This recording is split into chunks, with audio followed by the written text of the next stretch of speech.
While you read chapter 1, I want you to take some time to annotate for any personality attributes or physical appearance or colors associated with any of our characters.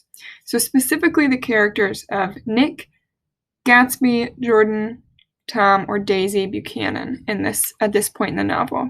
So we'll run into Nick, Jordan, Tom, and Daisy in this chapter. We'll hear a little bit about Gatsby, but we won't meet him yet.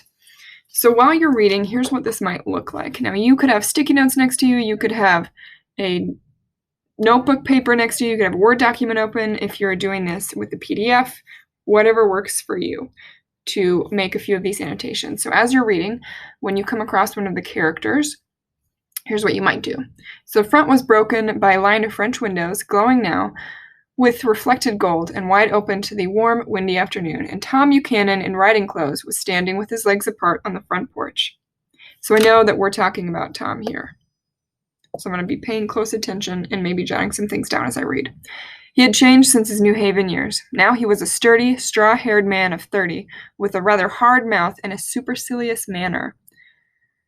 Okay, so I'm noting here we're describing his appearance. Now you would write appearance, except clearly it's going to take me too long on this, but right, we're going to be noticing the appearance.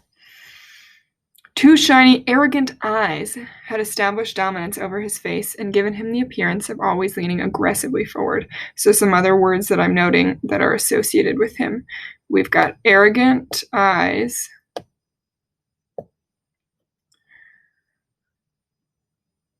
Always leaning, so I'm going to say aggressively forward. So leaning aggressively forward, that's another physical attribute that I think is actually going to tell us something about his personality. So then I would list out, I'd put the page number, page 9, I'd say Tom, arrogant, leaning aggressively forward, or excuse me, arrogant eyes and leaning aggressively forward. Not even the effeminate swank of his riding clothes could hide the enormous power of that body.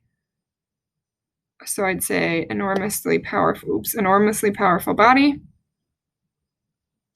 He seemed to fill those glistening boots until he strained the top lacing, and you could see a great pack of muscle shifting when his shoulders moved under his thin coat.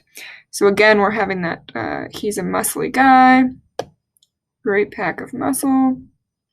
It was a body capable of enormous leverage, a cruel body. So this is obviously a really important one here. So I have note, cruel body. So just from this paragraph, I have arrogant eyes, leaning aggressively forward, enormously powerful body, great pack of muscles, and ultimately a cruel body.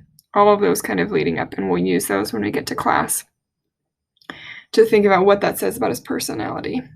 His speaking voice, a gruff, husky tenor, added to the impression of fractiousness he conveyed. There was a touch of paternal contempt in it, even toward people he liked, and there were men at New Haven who hated his guts.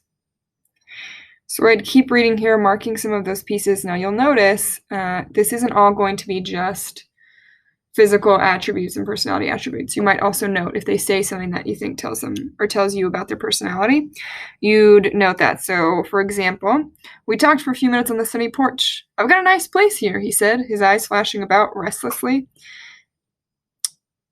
This sticks out to me because Tom is showing Nick his house, and Tom is the one saying, look at my nice house. I've got a nice place here. Tom is bragging about his house to his friend that he's giving a tour. Like, who talks like that? So then this honestly shows he's pretty conceited, so I'd jot that down as well. Page 10, the quote, I've got a nice place here, Tom saying that.